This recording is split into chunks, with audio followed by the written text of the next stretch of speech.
this video a little later than I wanted it to be? Yes. Is it a little bit later because I went and watched the Batman movie, which is 3 hours long, and it took me 5 hours long because I had to take like rest breaks for my dizziness? Yeah. Do I regret that? No. Did I sort of do like an ode to our Pats here? And possibly send my kid #Team Edward while I was in the middle of the movie, even though my kid is absolutely asleep right now?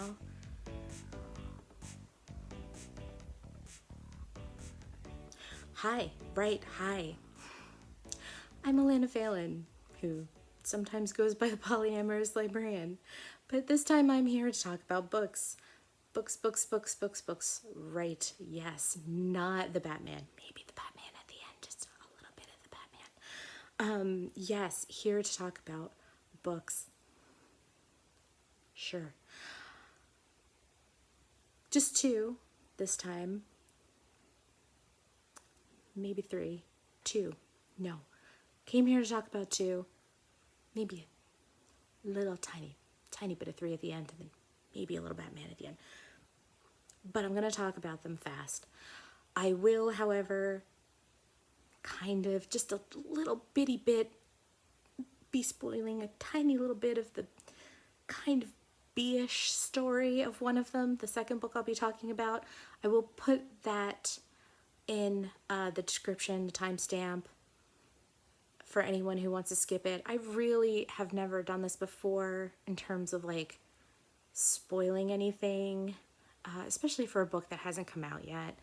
But I just want to say briefly this thing that authors do that really just drives me up a wall and kept this from being basically one of my all-time favorite reads of the year, which is not to say it wasn't a great book. It was just my personal pet peeve, and I really need to talk about that because it happens a lot, like a lot. Okay, first book though, Heroic Hearts. Now, in all these books coming out May 3rd, which these 2 books are, NetGalley also had a lot of books that were coming out like May 10th and May 17th. They were all also being pulled on May 3rd. So I had like this huge amount of books that I needed to read by May 3rd. Well, someone came in and changed the dates for the later books. So I'm like, phew, I only had these 2 books left to read. And oh my God, Heroic Hearts took me ages. And I will explain why.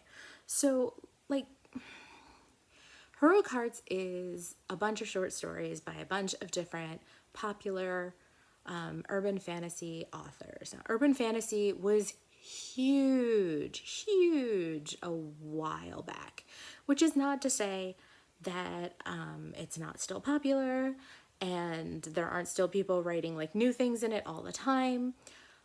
But there are these like tentpole authors, and there are these collections that come out pretty much, I don't know, yearly. I think yearly, basically. And you'll find these short stories collected. And if you want to get like the little bits and pieces in between of what's going on in your favorite series, you buy these books. And then hopefully what it'll do is it'll get you like pulled into all these other things. Well, they've been doing this for a really long time now, like over 10 years. And I have to say, I really don't feel like any of these authors are trying that hard to pull any new readers in.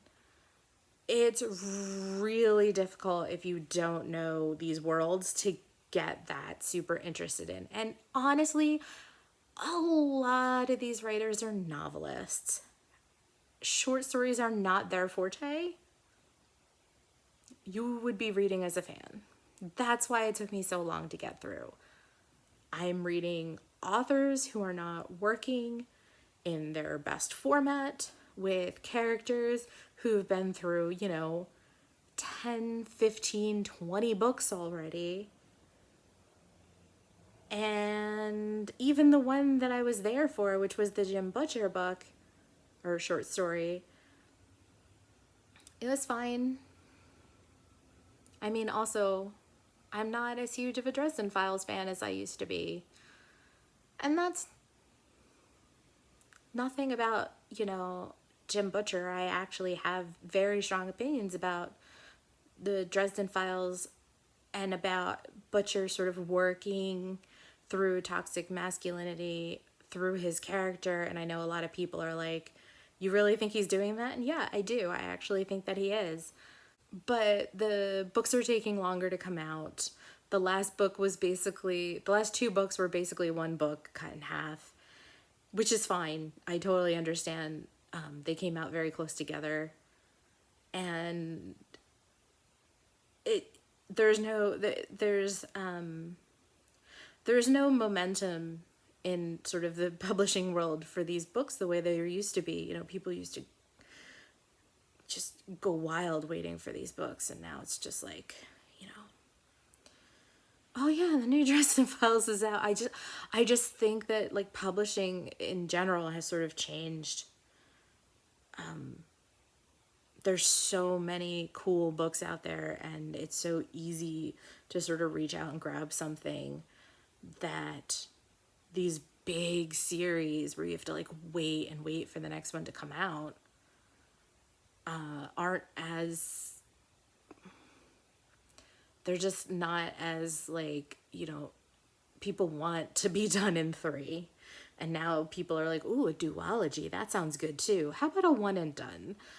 So, when you're reading book 14, story number 2, you're like, where was I again? But the hardcore fans are still there, and the hardcore fans are the ones who are going to buy this book. Me, I read my Dresden Files story.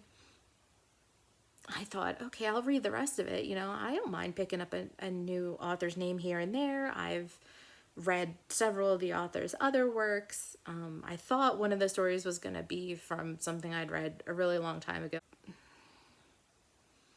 Like, do you buy the book just for the one story? If you're the hardcore fan, you do. You want everything up on your wall. But this one, like, usually I can grab a couple more things out of those books that I like, and this one just wasn't it.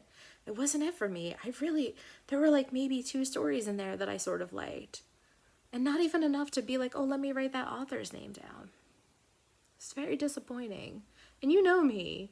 I so rarely come on here and I'm like, But that's how I felt. I would rather wait for like another compilation of Dresden Files short stories. Unfortunately.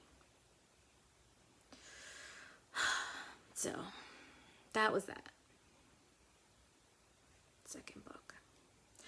Book Lovers by Emily Henry.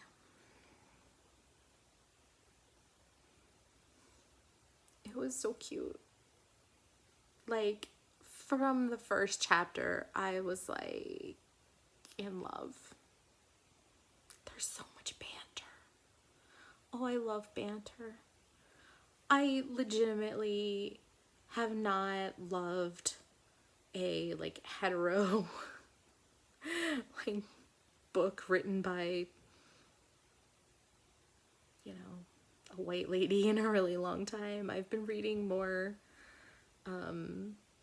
queer romance and more Black love, and just trying to get a little more diverse with everything, because I really just have burned out on what I thought was like hetero relationships, but it really turned out to be, I think, like a lot of the baggage that comes with like waspy culture and like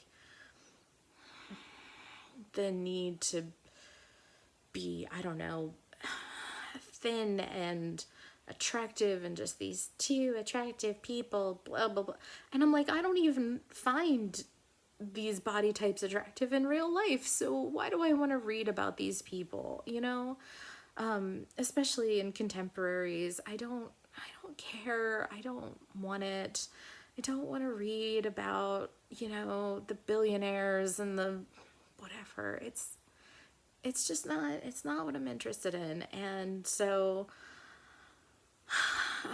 but it said book lovers, so I thought, oh, that could be something. And it's been a while, so I started reading it, and I loved it. I loved it from the beginning. I did not reread what it was about, so I started it, and I was like, hey, this could be anything. I know it has something to do with books because it was a while between when I put in for it, when I got approved for it, and when I actually started reading it. And it turns out it's about these two people, this book agent and this book editor, and they like meet at the beginning, and she's just been dumped, and so she's late to the meeting, and they like look like they're gonna clash, but instead they really just start bantering. At first it's more of like a clash of words, and then they're sort of impressing each other with their wit and their just it's really smart, and that's what I love. I love it. I love it. I love it. I love it. I'm writing a memoir. I talk about this all the time, but I'm writing this memoir about how all of these things, books and mostly books, but like books and other romantic media, like sort of formed my concept of what romance is. And banter is like chapter, I think 2 or something, chapter 1 maybe. I think it's chapter 2, but I'm not done. And so I was really excited.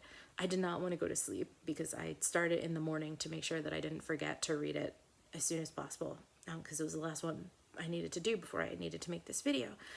And so I'm like, okay, oh, this is a good start. I'm really kind of excited about this now. I wonder where it's going to go from here, because it starts and then there's like a time jump.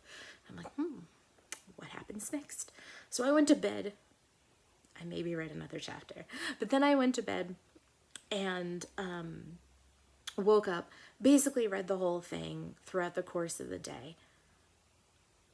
I was so happy because, I mean, it does one thing that I love, which is that it avoids the desperate need for everybody to put embarrassment in a book that has been going on since Chick Lit blew up. And so it has banter. It does not need me to like skip through secondhand embarrassment.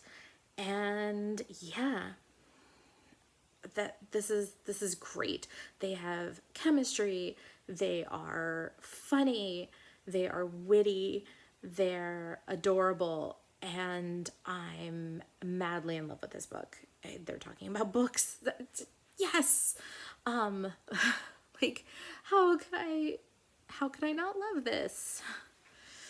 There's so many things going on in this book besides the things that I am saying. Like there's actual like plot, and there believe me, like she goes from the city to a small town and he's there, like what, why is he there? And that's a whole thing. And her sister has dragged her down there to take a vacation for the first time in years, and her sister's acting weird.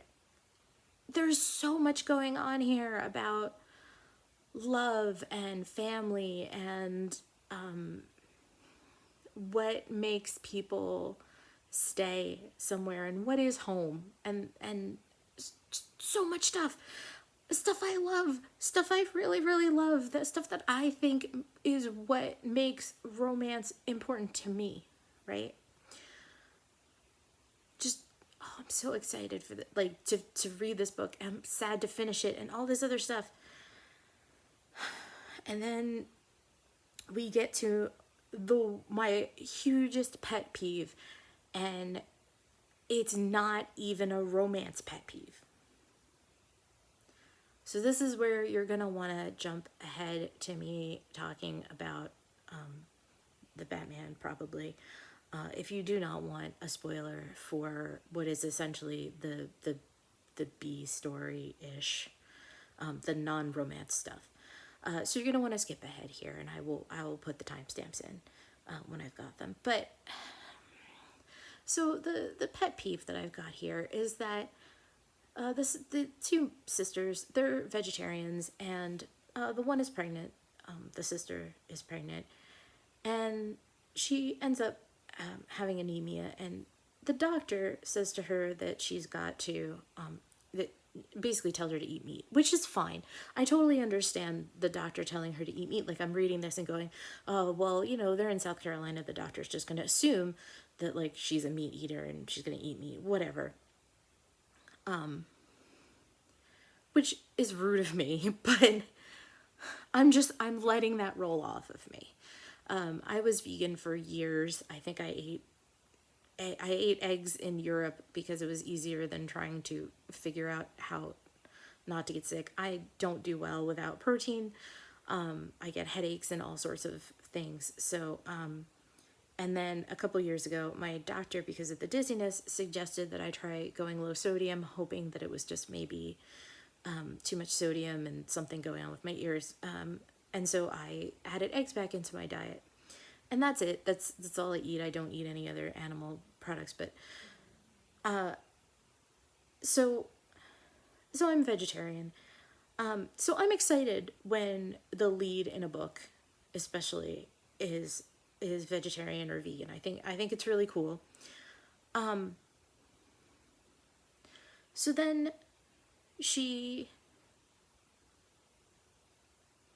eats it turns out that she eats meat.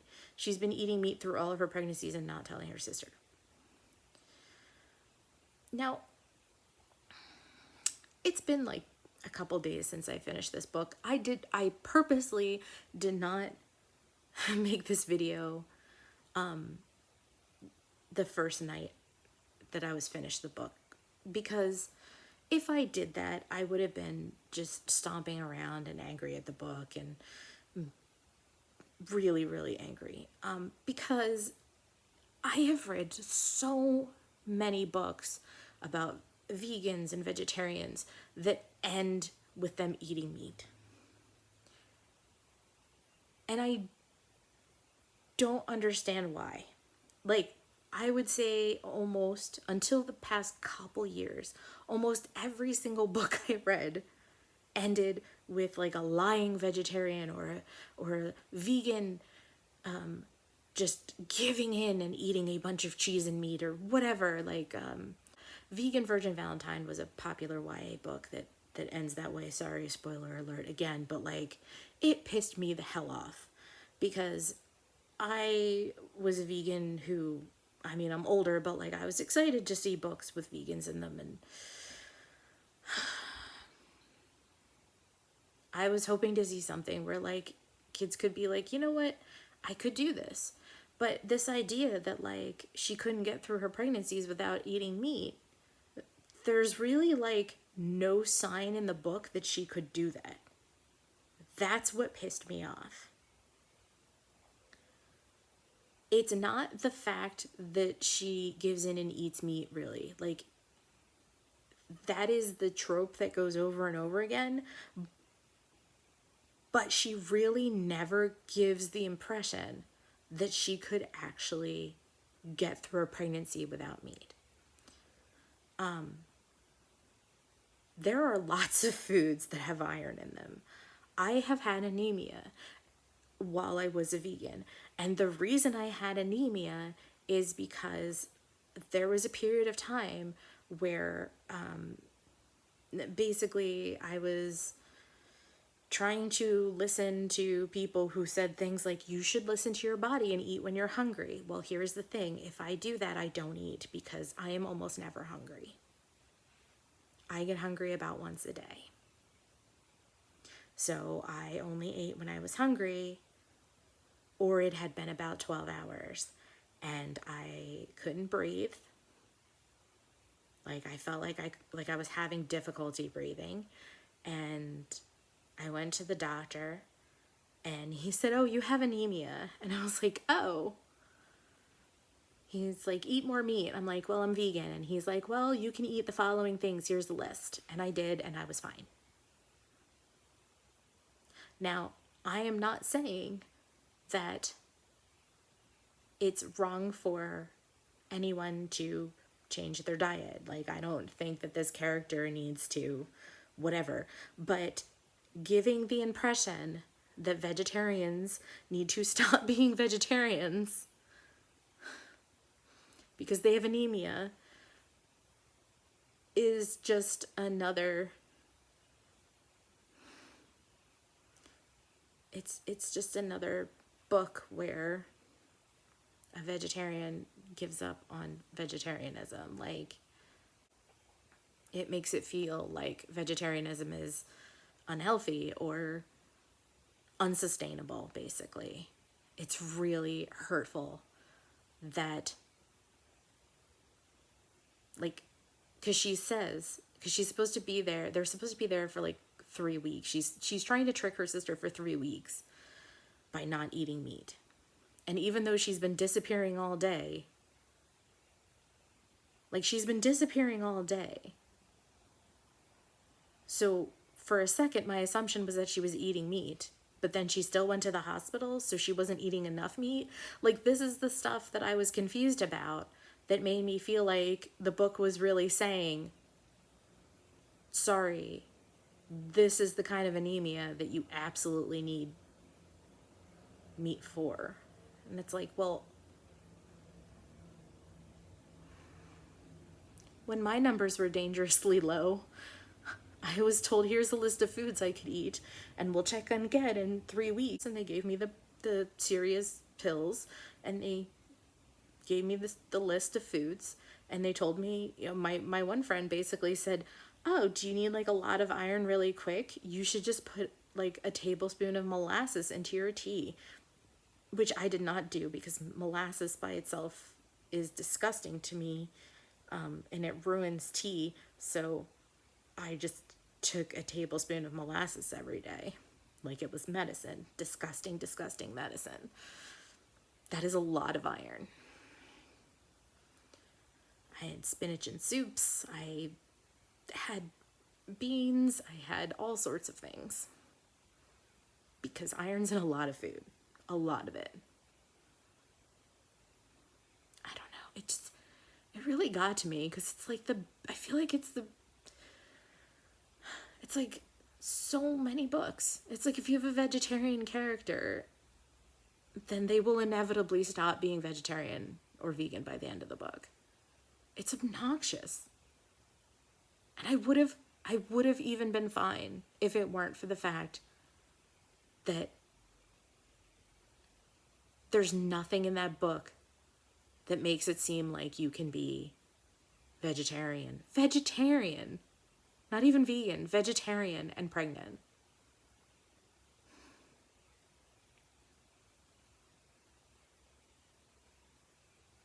Or have iron issues. My pet peeve. Just my absolute pet peeve. And then at the end, she like orders a salad that she knows, the main character orders a salad that she knows has meat in it. Also, it's a Cobb salad, and I think she orders it like towards the beginning of the thing too. Which is weird because like I've always thought that a Cobb salad has meat in it. Am I just confused? Maybe she didn't order it at the beginning. But I could have sworn she did. Anyway, I loved the book. I really did. I really, really loved it. I really loved it. But this whole thing, like, just authors don't write vegetarians who give up meat. Just don't. It's all anybody does. Like, just write vegetarians. Write like 20 vegetarians in one book so that when one of them gives up meat, because like, I don't know many people who've ever gone back. Maybe like one or two, but like most people I know have stayed vegetarian or vegan. Oh God, I've been talking so long. I'm sorry. I'm so sorry. Do you not want me to talk about the Batman? fine. Okay, just a little though. It was surprisingly good, and it doesn't feel very long. I mean, like, I took breaks and it still didn't feel that long.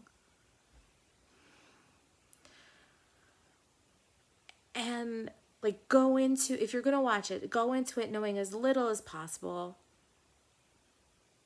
And they pull so many different aspects of all these different stories and writers and all this other stuff. But like, they should really be giving like a big old bag of money to Tom King, because yeah, and Clayman.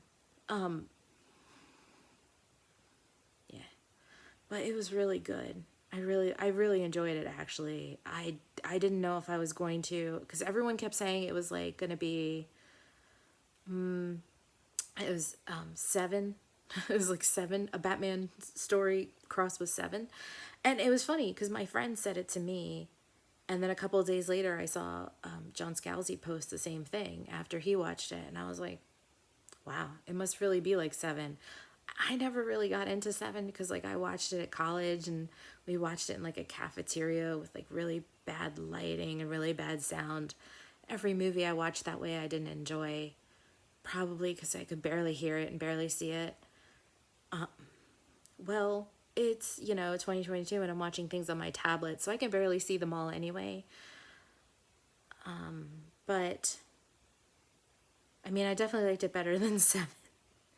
But like I said, I wasn't gonna like Seven anyway. But I yeah, there was a lot of detective work, a lot of everything, a lot of everything, a lot of picking and choosing from different eras, and yeah, I like that. I like it a lot.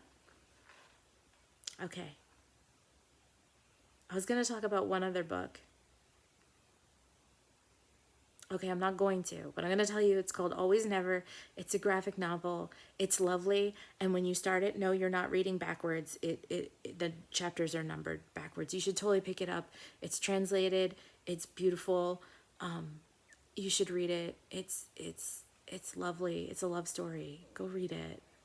Always Never. Go read it. Yeah. And next time I'll be talking about God knows what. A short story collection that's actually written by people who write short stories. That's lovely. I'm already like deeper into that than in one day than I was in the other one. And what are you? Ooh, Siren Queen's coming up. I'm excited for that too. All right.